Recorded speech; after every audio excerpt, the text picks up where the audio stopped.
C.S. 루이스는 어느 날 잉클링즈라고 하는 문학 모임에서 자주 교제하던 반지의 제왕의 저자인 톨킨에게 이런 얘기를 듣습니다. 신화란 단순한 허구나 거짓이 아니라 인간의 마음속에 새겨진 진리의 흔적이다. 사람들이 왜 신화나 동화를 좋아할까? 그건 우리가 그렇게 살도록 지어줬고 어딘가 잊힌 에덴 동산의 기억을 마음 깊은 곳에 품고 있기 때문이다. 평소 신화라고 하는 것은 지어낸 거짓말이야 이런 생각을 하고 있던 그가 이 이야기에 깊은 통찰을 얻게 되었어요. 그래서 그는 예수 그리스도는 진짜 신화, true myth라고 했습니다. 그러면서 이런 얘기를 했어요. 그리스도의 이야기는 수많은 신화 속 영웅 이야기들과 닮아 있지만 단 하나 다른 점이 있다. 그 이야기는 실제로 일어난 신화 같은 이야기다. 예수 그리스도는 모든 전설과 신화가 바라보던 진짜 영웅의 이야기다. 여러분, 성경은 바로 그 한 분에 대한 이야기입니다. 성경은 다양한 장르로 이루어진 66권의 책이죠. 또 저자도 배경과 직업이 다른 40명이 넘고 무려 1500년 동안 다른 대륙, 3개의 대륙에서 기록이 됐고 10개의 문명이 포함되어 있으며 3개의 언어로 기록이 됐음에도 불구하고 하나의 통일된 구원의 이야기를 다룹니다. 궁극적인 하나의 줄거리, 궁극적인 단 한 명의 영웅 이야기를 하죠. 그 거대한 이야기의 주인공은 바로 예수 그리스도인 것이죠. 그런데 만약에 우리가 성경을 읽으면서 그 이야기를 이끄시는 주인공 예수 그리스도를 놓친다면 어떻게 될까요? 오늘 본문에서는 같은 성경을 읽고 있지만 전혀 다른 결과를 낳은 두 회당의 이야기를 보게 됩니다. 먼저 성경을 읽으면서도 주인공인 그리스도를 빼면 종교만 남게 된다는 것이죠. 바울은 지난주 우리 빌립보에서 이제 떠나서 데살로니가에 이르게 되었어요. 자, 지도를 보시면은 이와 같이 빌립보에서 데살로니가로 그리고 베레아로 거쳐서 아덴까지 가는 이 여정인데 저 지역이 바로 지금의 그리스 지역입니다. 자, 거기에서 늘 그랬듯이 바울은 유대인의 회당에서 복음을 전하죠. 자, 1, 2절 보겠습니다. 시작. 그들이 암비볼리와 아볼로니아로 다녀가 데살로니가에 이르니 거기 유대인의 회당이 있는지라 바울이 자기의 관례대로 그들에게로 들어가서 새 안식일에 성경을 가지고 강론하며 여러분, 그들이 유대인의 회당에 먼저 들어가서 복음을 전하는 이유는 유대인들은 성경을 알고 있었고 성경에 약속한 메시아를 기다리고 있는 사람들이잖아요. 그러니까 성경이 예고한 메시아 예수님이 오신 것을 그들에게 먼저 전하는 것은 당연한 순서입니다. 그래서 바울은 그들에게 가서 말씀을 풀어서 그리스도를 전하는데 자, 반응을 보세요. 4절입니다. 시작. 그 중에 어떤 사람 곧 경건한 헬라인의 큰 무리와 적지 않은 귀부인도 권한을 받고 바울과 신라를 따르나 그 많은 경건한 헬라인들과 귀부인들이 복음을 받아들였습니다. 오랫동안 그들이 유대회당을 찾아서 성경을 통해 기다리던 메시아가 왔다는 소식을 듣고 많은 사람들이 마음을 열고 그리스도를 믿게 된 것이죠. 자, 그런데 정작 유대인들의 반응이 어떤가를 보세요. 5절입니다. 시작. 그러나 유대인들은 시기하여 저자의 어떤 불량한 사람들을 데리고 때를 지어 성을 소동하게 하여 야손의 집에 침입하여 그들을 백성에게 끌어내려고 찾았으나 네, 저자의 이 시장의 불량배들을 데리고 바울과 신라를 잡으려고 하고 있어요. 자, 그런데 그 이유가 여기 그들이 시기했다 이런 말이 나옵니다. 여러분, 이게 시기는 우리가 보통 이단이나 사이비를 시기하진 않잖아요. 틀린 것에 대한 감정이 아니에요. 시기한다는 것은 올바른 것, 내가 인정하는 것에 대해서 나보다 앞서고 칭송받을 때 일어나는 감정입니다. 그러니까 그들도 사실은 바울의 가르침을 거부하거나 반박하지 못하고 있는 것입니다. 그런데 많은 사람들이 그 말씀을 듣고 그리스도를 믿는 것을 보고는 시기했다는 것입니다. 근데 이 반응은 과거 예루살렘에 있는 지도자들의 반응과 아주 동일합니다. 사도들을 통해서 기적이 나타나고 많은 사람들이 그들을 따르게 되니까, 자, 사도행전 5장 17절, 18절입니다. 시작. 대제사장과 그와 함께 있는 사람, 즉 사두개의 당파가 다 마음에 시기가 가득하여 일어나서 사도들을 잡아다가 옥에 가두었더니. 그러니까 그들이 시기하는 이유는 그들로 인해서 자신들의 인기와 권위가 흔들리기 때문인 것이죠. 자기들이 그동안 쌓아놓은 종교의 공든탑이 흔들거리기 때문에 그런 것입니다. 그래서 정작 성경이 말하는 진리, 성경이 예고한 구원자 그리스도를 거부하는 것입니다. 그를 전하는 자들을 옥에 잡아가두는 것이죠. 이것은 그들이 진정으로 진리를 추구하고 있는 사람이 아니라는 것을 반증하고 있는 것이죠. 오히려 성경의 진리를 거부하고 자신의 이익을 추구하고 있는 것입니다. 그래서 주님께서는 이렇게 바리새인과 서기관들을 향해서 아주 냉철하게 책망을 하셨어요. 마태복음 23장 27절 이하입니다. 시작. 화 있으신저 외식하는 서기관들과 바리새인들이여, 회칠한 무덤 같으니 겉으로는 아름답게 보이나 그 안에는 죽은 사람의 뼈와 모든 더러운 것이 가득하도다. 이와 같이 너희도 겉으로는 사람에게 옳게 보이되 안으로는 외식과 불법이 가득하도다. 네. 그러니까 이 성경을 읽으면서도 정작 그 성경이 말하는 아주 중요한 주제인 그리스도를 거부하는 그 종교인들, 그들의 경고는 사실상 마음에 탐욕을 품은 종교적인 위선에 불과하다는 것입니다. 여러분, 로마서를 보면은 하나님을 떠나는 두 가지 방식이 나오는데, 첫 번째는 이방인들처럼 노골적으로 우상숭배를 하는 방식이고, 두 번째는 유대인들처럼 종교적인 위선의 길을 가는 방식입니다. 이것을 팀켈러는 탕부 하나님이라고 하는 책에서 이 탕자의 비유를 가지고 잘 설명을 했어요. 이 팀켈러는 뭐라 그랬냐면은 이 아버지의 재산을 절반을 가지고 먼 나라로 떠나서 허비한 탕자 이 아들뿐 아니라 집을 나가지 않은 맏아들 형도 아버지에게서 멀어져 있다, 이런 얘기를 했어요. 이 맏아들은 집을 떠나지 않고 늘 아버지의 명령에 순종해 왔고 모든 것을 옳게 해온 아들입니다. 그런데 어느 날 집을 나갔던 동생이 돌아올 때 아버지가 그를 환영하고 잔치하는 광경을 목격하고는 그가 폭발하죠. 그리고는 뭐라 그러냐면, 여러 해 동안 아버지의 명령대로 순종했던 나한테는 염소 새끼 한 마리 주지 않더니, 이러면서 불만을 터뜨립니다. 아버지는 마땅히 받아야 되는 나한테는 잘 안 해주시고 저 자격 없는 놈에게는 왜 그걸 해주시냐, 이거죠.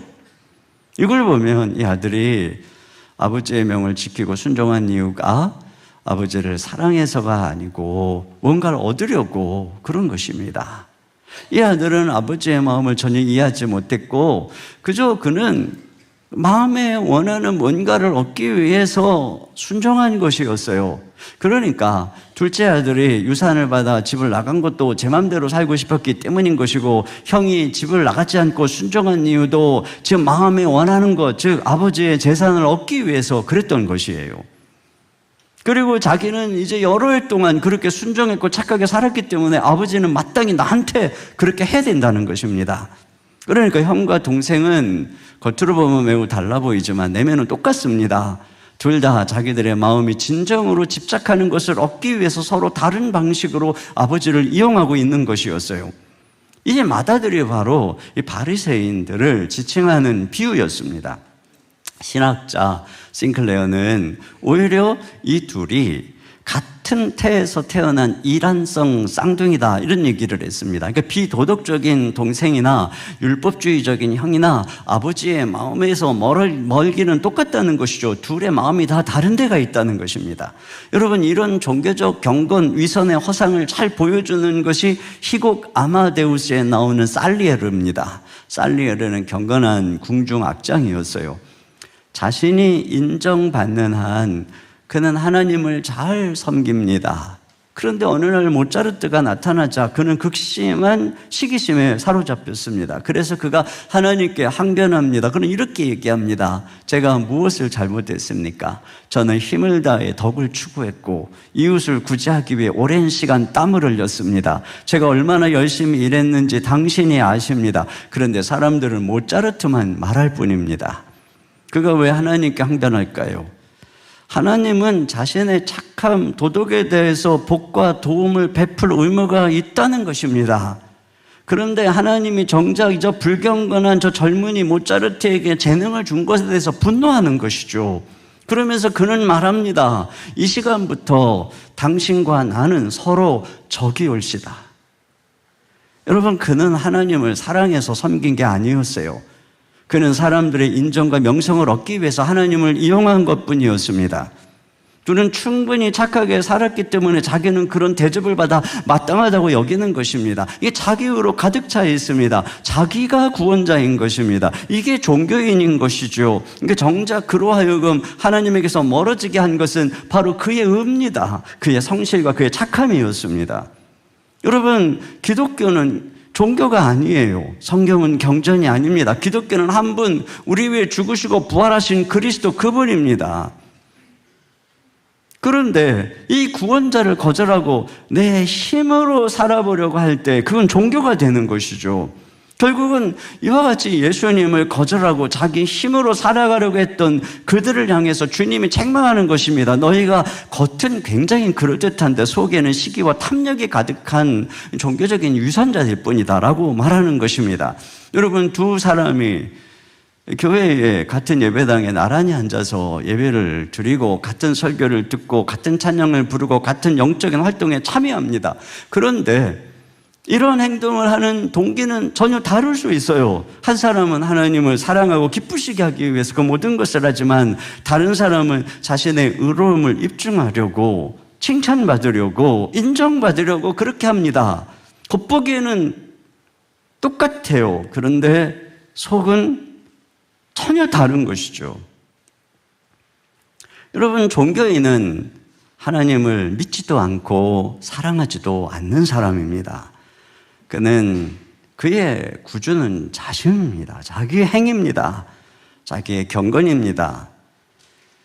그렇기 때문에 구원과 복은 마땅히 경건하고 착한 자신의 몫이라고 생각하고 나름 자기를 훌륭하게 생각하며 교만해집니다. 그러다가 자기에게 조금 어려움이 오면 시험에 들고 하나님께 불만하고 인정받지 못하면 불평, 불만을 터뜨립니다. 그는 진정한 의미의 그리스도인이 아닌 것이죠. 종교인은 거듭나지 않은 사람일 뿐인 것입니다. 자, 두 번째로 말씀을 풀어줄 때 마음이 열린다는 것입니다. 그럼 어떻게 해야 될까요? 어떻게 해야 종교적인 위선을 극복하고 진정한 신앙인이 될 수 있을까요? 우리가 이 말씀을 통해서 경전이 아닌 그리스도를 만나야 되는 것입니다. 자, 여기 3절 같이 보겠습니다. 시작. 뜻을 풀어 그리스도가 해를 받고 죽은 자 가운데서 다시 살아나야 할 것을 증언하고 이르되 내가 너희에게 전하는 이 예수가 곧 그리스도라 하니. 바울은 뜻을 풀어, 이 구약 성경의 뜻을 풀어서 예수 그리스도의 죽음과 부활을 전했다는 것입니다. 근데 여기에 이 뜻을 풀었다라고 하는 이 단어는 앞에서 우리 루디아의 마음을 열었다는 단어하고 같은 단어입니다. 앞에서 루디아의 마음을 열었던 하나님이 이제 여기서는 말씀을 열었다는 것이죠. 바울이 성경의 뜻을 풀어서 말씀을 열었어요. 거기에 구약에 감추어진 예수님에 대해서, 죽음과 부활에 대해서 그걸 풀어서 이해를 시켰어요. 그때 하나님이 자, 이와 같이 빌립보에서도 한 거예요. 그때 하나님이 루디아의 마음을 열어주신 것이죠. 이와 같은 것이에요. 이 성경이 풀어서 열려져서 그리스도를 전할 때 하나님께서는 마음을 열어서 믿게 하는 것입니다. 그래서 오늘 이 데살로니가 회당에서는 많은 경건한 헬라인들의 마음을 하나님이 열어주신 것이죠. 여러분, 예수님께서 이와 같이 성경을 풀어 자신을 증거하십니다. 누가복음 24장에 가면 에마우 마을로 가는 제자들 옆에 예수님이 나타나시잖아요. 그들은 이 여인들이 무덤에 갔었는데 비었다라고 하는 그런 말을 듣고 막 혼란을 겪고 있어요. 그러자 예수님이 그들에게 이렇게 말씀하셨습니다. 누가복음 24장 25절 이해합니다. 시작. 이르시되 미련하고 선지자들이 말한 모든 것을 마음에 더디 믿는 자들이여, 그리스도가 이런 고난을 받고 자기의 영광에 들어가야 할 것이 아니냐 하시고, 이에 모세와 모든 선지자의 글로 시작하여 모든 성경에 쓴 바 자기에 관한 것을 자세히 설명하시니라. 네. 그러니까 예수님께서는 모세와 선지자의 글, 구약 성경이죠. 여러분, 거기에 명시적으로 예수 그리스도 안 나와요. 그런데 그걸 풀어서 예수님에 관한 것을 자세히 설명해 주셨다는 것입니다. 또 그 이후에 또 예수님은 11 제자에게 나타나셔서 똑같은 방법으로 또 말씀하십니다. 누가복음 24장 44절 이해합니다. 시작. 또 이르시되 내가 너희와 함께 있을 때에 너희에게 말한 바 곧 모세의 율법과 선지자의 글과 시편의 나를 가리켜 기록된 모든 것이 이루어져야 하리라 한 말이 이것이라 하시고, 이에 그들의 마음을 열어 성경을 깨닫게 하시고. 네, 그 예수님께서는 부활하셨잖아요. 부활하신 예수님이 자신의 몸을 보여주시기도 하시고 생선을 잡수시기도 하시고 이 손에 못자국을 보여주시기도 하세요. 그런데 그것으로 그치지 않으시고 예수님께서는 이 성경을 열어서 성경에 어떻게 예수님의 죽음과 부활을 예언했는지, 우리 주님의 부활이 어떻게 그러한 성경에 기록한 것이 성취된 바로 메시아인지, 그것을 주님께서 성경을 통해 풀어서 말씀해 줄 때 그들의 마음이 열려져서 예수님을 믿게 됐다는 것이에요. 예수님은 자칭 성경 전문가라고 하는 바리새인들에게 성경의 중심 이야기가 자신이라는 것을 또 말씀하신 바가 있습니다. 요한복음 5장 39절 이해합니다. 시작. 너희가 성경에서 영생을 얻는 줄 생각하고 성경을 연구하거니와 이 성경이 곧 내게 대하여 증언하는 것이니라. 그러나 너희가 영생을 얻기 위하여 내게 오기를 원하지 아니하는도다. 모세를 믿었더라며 또 나를 믿었으리니 이는 그가 내게 대하여 기록하였습니다. 네, 이와 같이 성경은 예수님에 대해서 증언하고 있다는 것이에요. 그렇기 때문에 너희가 성경을 제대로 보고 이해했다면 예수님을 믿었을 것이라는 말이죠. 이와 같이 예수님은 성경을 풀어서 자신을 증거해 주셨습니다. 바울이 이와 같이 회당에서 말씀을 풀어서 그리스도를 전한 거죠. 근데 그때에 성령께서 그들의 마음을 열어서 말씀을 깨닫고 믿게 한 것입니다. 여러분, 여기 사람들이 신자가 되는 방법을 한번 보세요. 오늘날로 하면은 목회자나 교사가 성경을 풀어서 그리스도를 전할 때 성령님께서 듣는 사람들의 마음을 열어서 그것을 깨닫고 믿게 한 것입니다. 여러분, 우리가 예수님을 믿고 구원받고 신자가 되는 것은 어느 날 눈물을 흘렸기 때문도 아니고 무슨 꿈을 꾸고 기적을 경험했기 때문도 아니에요. 그것은 마음을 열기 위한 예열 단계인 것입니다. 구원은 예수님을 믿음으로 받는 것입니다. 그런데 예수님을 믿으려면 그 예수님에 대해서는 성경에만 기록을 하고 있어요. 그렇기 때문에 그 예수님을 기록한 성경을 통해 예수님에 대해서 들어야 되는 것입니다. 그와 같이 성경을 통해서 그리스도를 전할 때 성령께서 마음을 열어주시는 것이죠. 그때에 믿고 구원을 받는 것입니다. 이와 같이 들을 때, 말씀을 들을 때, 말씀이 들릴 때 구원을 받는 것이에요. 이 단지 설교자가 성경을 풀어서 우리 위해 죽으시고 부활하신 그리스도를 얘기하는데 성령님께서 듣는 사람 마음의 역사에서 그것이 살아있는 하나님의 말씀으로, 그리고 실제로 그 말씀을 전할 때 그리스도가 그를 만나주시는 것입니다. 여러분, 헬렌 켈러는 태어나서 한 번도 본 적도 없고 들어본 적도 없어요.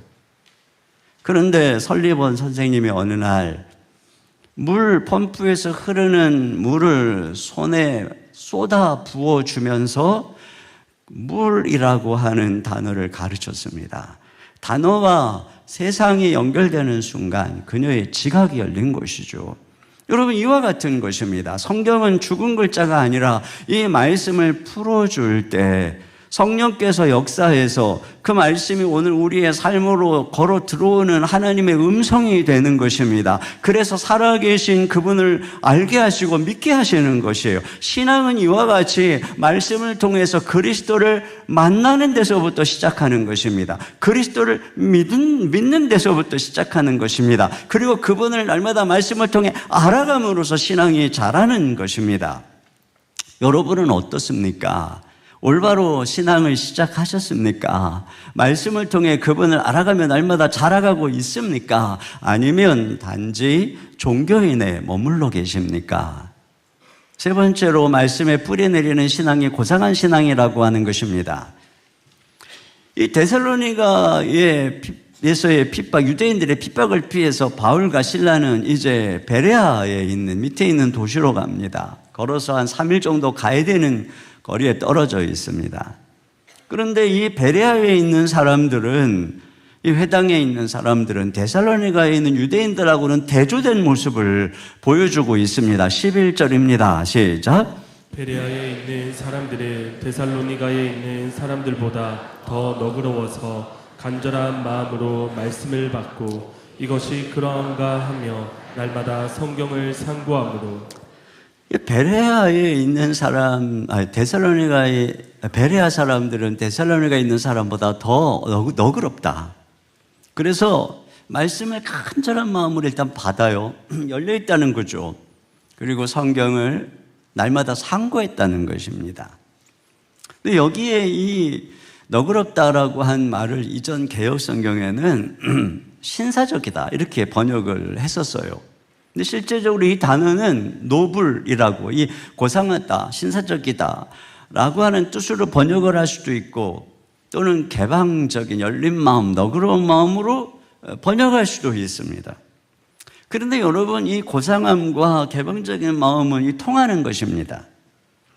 여기에 고상해서 성경을 상고한다는 의미는 이 문맹률이 높은 시대에 그들이 나름 문해력을 갖춘, 그래서 성경을 이해할 수 있는 교양 있는 사람이라는 것을 내포하고 있어요. 그래서 문해력이 있고 글을 읽고 성경을 읽고 이해할 줄 알았던 그들은 바울이 이 말씀을 가지고 그걸 풀어서 설명할 때 다른 누구보다 더 열린 마음, 수용적인 마인드를 가지게 된 것이죠. 그래서 그 말씀을 누구보다 더 경청하고 그리고 그 말씀을 상고했다는 것입니다. 제가 집회차 교회들을 다녀보면 달라요. 어떤 교회는 정말 베레아 교회처럼 말씀을 깊이 듣고 받아들이고 집중하고 이런 교회가 있는 반면에 그렇지 않은 교회도 있어요. 그런 면에서 베레아에 있는 사람들은 성경을 깊이 상고하고 마음에 받아들일 줄 아는 사람들이라는 것이죠. 그런 면에서 여러분, 이 고상하다고 표현한 부분에서 암시하는 걸 우리가 한번 생각해 볼 필요가 있어요. 그들은 문맹률이 높은 그 시대에 문해력을 가지고 있고, 그래서 이 성경을 실제적으로 깊이 이해할 줄 아는 사람이었다는 것입니다.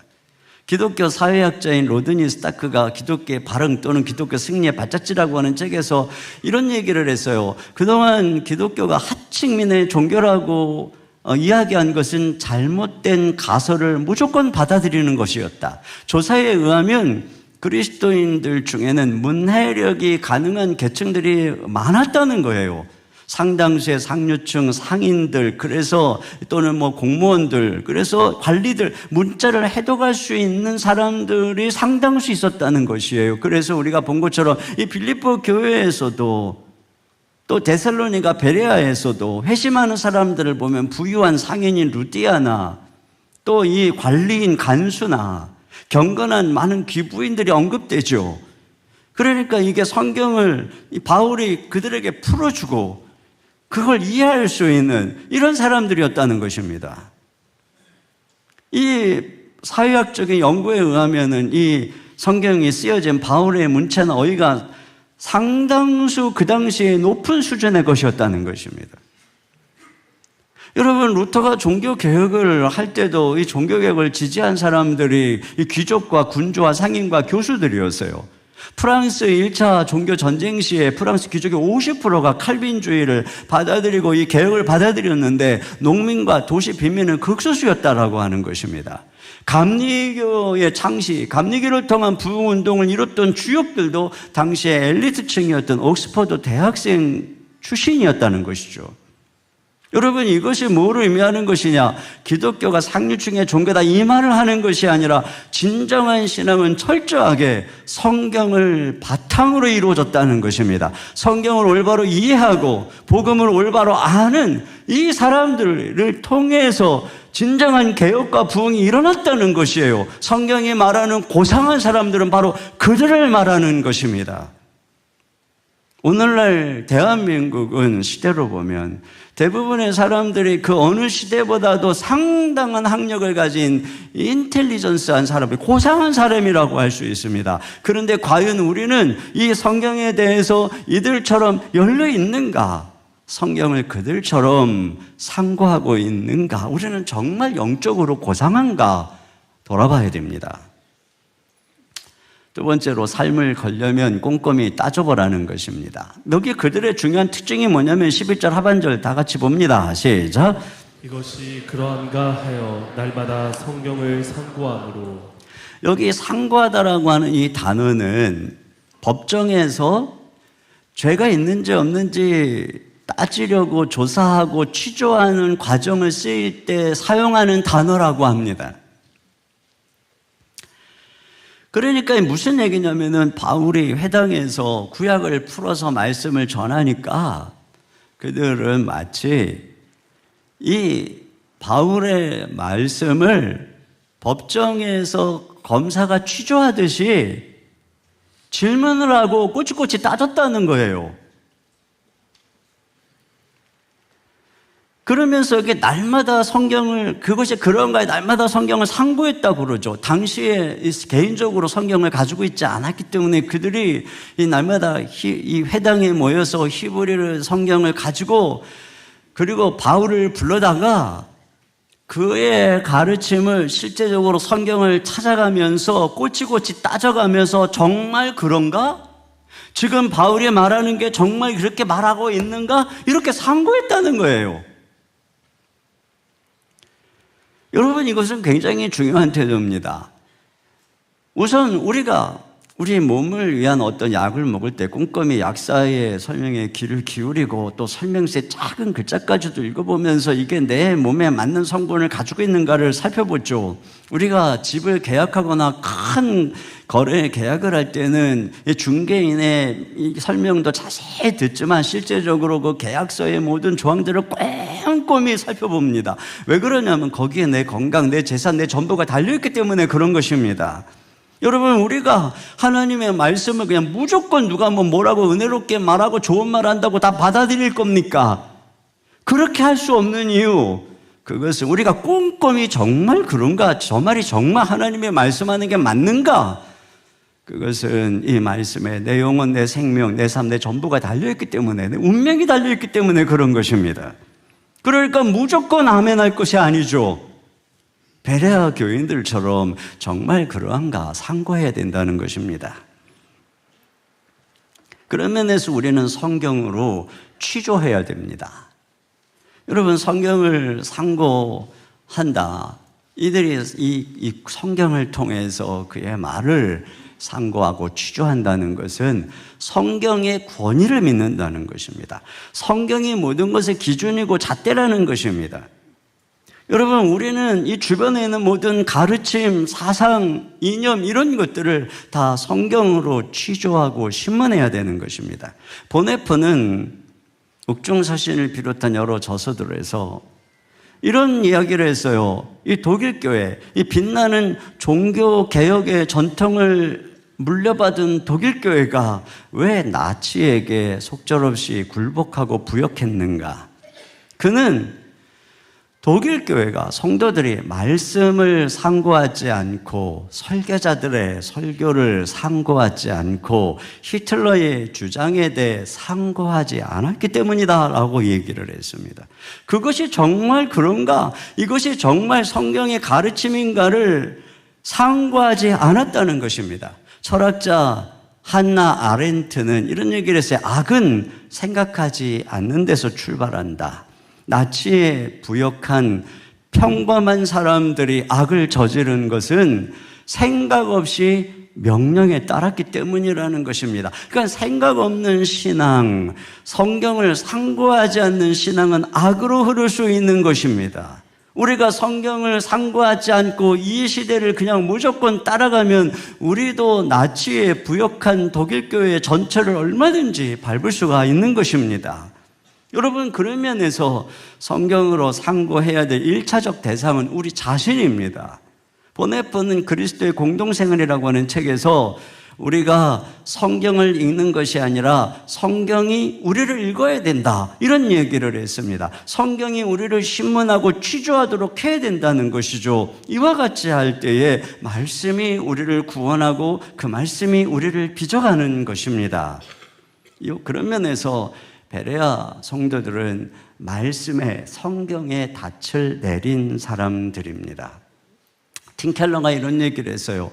성경의 권위를 인정하지 않는다면 결국 자기가 만든 신을 섬기게 될 것이다. 우리가 이 시대에 성경에다가 확고한 닻을 내리지 않으면 우리는 이 세상의 사상, 주장, 온갖 이념의 바다에서 표류하게 됩니다. 하나님의 말씀을 최고의 권위로 기꺼이 받아들이기 전까지 우리는 수많은 사람들이 주장하는 소리에 사로잡혀 이리저리 방황하게 될 것입니다. 모든 것 위에 성경을 두어야 합니다. 성경을 상고하고 무엇보다 그 성경이 증언하는 그리스도께 뿌리를 내려야 합니다. 그래야 우리는 이 악한 시대에서 표류하지 않고 진리를 향해 항해할 수 있는 것입니다. 여러분, 그들은 성경에서 종교를 믿은 것이 아니라 어떤 가르침을 따른 것이 아니라 한 분, 그리스도를 만났고 그분과 인격을 맺었고 그 분 안에서 자란 것입니다. 그렇기 때문에 이들에게 많은 환난이 왔는데도 이들은 꺾이지 않았어요. 우리가 보는 것처럼 데살로니가에 있는 성도들은 처음부터 이와 같이 유대인들에게 극심한 핍박을 받았습니다. 그럼에도 불구하고 데살로니가 성도들은 흔들리지 않았습니다. 그래서 바울이 데살로니가전서 1장 6절에 이렇게 얘기합니다. 시작. 또 너희는 많은 환난 가운데서 성령의 기쁨으로 말씀을 받아 우리가 주를 본받은 자가 되었습니다. 그렇습니다. 고난 속에서 오히려 성령의 기쁨으로 말씀을 받았다는 것이에요. 여러분, 거듭나지 않은 종교인은 고난이 오면, 자기하고 생각이 다르면, 손해가 오면 떠납니다. 그러나 진정으로 예수를 만나서 변화된 사람들은 고난 속에서 신앙이 더 깊어지는 것입니다. 그리고 이들 안에 끈끈한 공동체, 교회가 탄생한 것을 볼 수 있어요. 그래서 데살로니가 야손과 형제들은 바울의 일행을 자기 집에 머물게 영접할 뿐 아니라 그들을 숨겨주고 고통을 함께 감당하고 법적 책임인 보석금까지 감수합니다. 이 데살로니가에 있는 유대인들의 베레아까지 가가지고 소동을 일으키자 베레아 성도들은 또 바울과 실라를 보호하고 먼 아덴까지 배를 타고 동행해 줍니다. 어느덧 한 가족이 되고 동역자가 된 것이에요. 이것이 어떻게 가능하겠어요? 종교가 만들어낸 것인가요? 아닙니다. 그리스도가 만들어낸 것입니다. 그리스도, 그분은 우리를 하나님의 자녀가 되게 하고 믿는 우리가 서로 형제 자매가 되게 하는 것이죠. 그래서 진정으로 예수님을 믿고 거듭나면 공동체라고 하는 열매를 낳게 되는 것입니다. 여러분, 우리는 성경에서 그리스도를 만났습니까? 아니면 아직도 종교인과 비종교인 사이를 오가고 있습니까? 종교인들의 편에서 저 비종교인들, 자기 마음대로 사는 사람들이야말로 이 세상의 문제이고 우리 같은 도덕적 사람들만이 해결책이다 하며 비판을 하고 있나요? 아니면 비종교인들의 편에서 우리가 진리를 가지고 있다고 하는 저 편협한 사람들이야말로 이 세상의 문제야, 개방적인 우리들만이 해결책이다라고 말하나요? 각 집단은 우리의 방식이야말로 세상을 바로잡는 길이라며 우리 편이 아니면 적이라고 말합니다.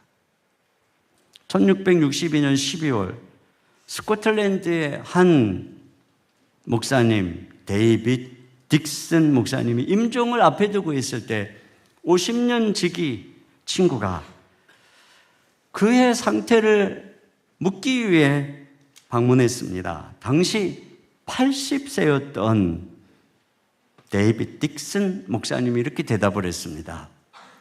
나는 내 모든 선한 행위와 악한 행위를 한데 모아 주님 앞에 던져놓고 그 양쪽으로부터 도망쳐 예수 그리스도께 피했소. 그리고 그분 안에서 나는 달콤한 평안을 누리고 있소. 여러분, 복음은, 성경은 단순히 너의 악한 행위로부터만 도망치라고 말하지 않습니다. 내 선한 행위로부터도 도망치라는 것입니다. 그것을 너의 의로 삼는 일에서 달아나라는 것입니다. 이 둘 다로부터 달아나 우리를 향해 양팔을 벌리고 있는 주 예수 그리스도의 품에 안기라는 것입니다. 이것이 바로 성경이 우리에게 전해주고 있는 복음인 것입니다. 주님, 나의 선한 행위도 나의 악한 행위도 다 내려놓고 오직 나의 구원자이신 예수님, 당신께 피하겠습니다. 이것이 저와 여러분의 고백이 되시기를 주님의 이름으로 축원합니다. 우리 시간에 나는 주를 섬기는 것엔 후회가 없습니다. 우리 찬양 함께 드리겠습니다. 우리 자리에서 불편하지 않으신 분들은 자리에서 일어나서 함께 찬양을 드리겠습니다.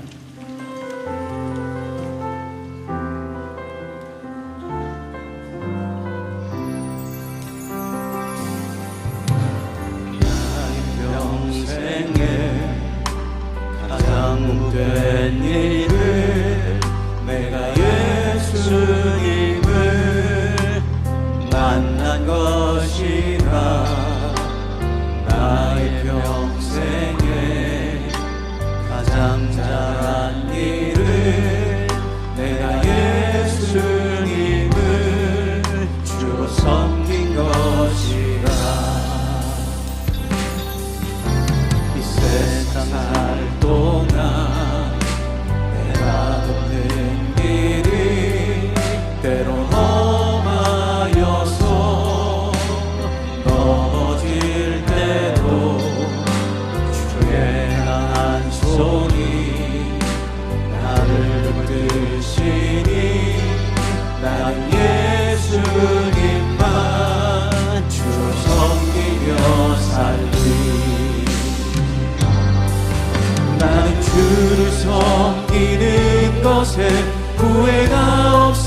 찬송이다. 내가 걸어온 모든 시간 주의 은혜니 내가 걸어갈 모든 날도 주만 섬기며 살리 오직 예수 이름 부르며 살아가리라. 나는 주를 섬기는 것에 후회가 없습니다. 나는 주를 섬기는 것에 후회가 없습니다. 내가 걸어온 모든 시간 다 주의 은혜니 내가 걸어갈 모든 날도 주만 섬기며 살리 오직 예수 이름 부르며 살아가리라. 이것이 나의 간증이요 이것이 나의 찬송일세.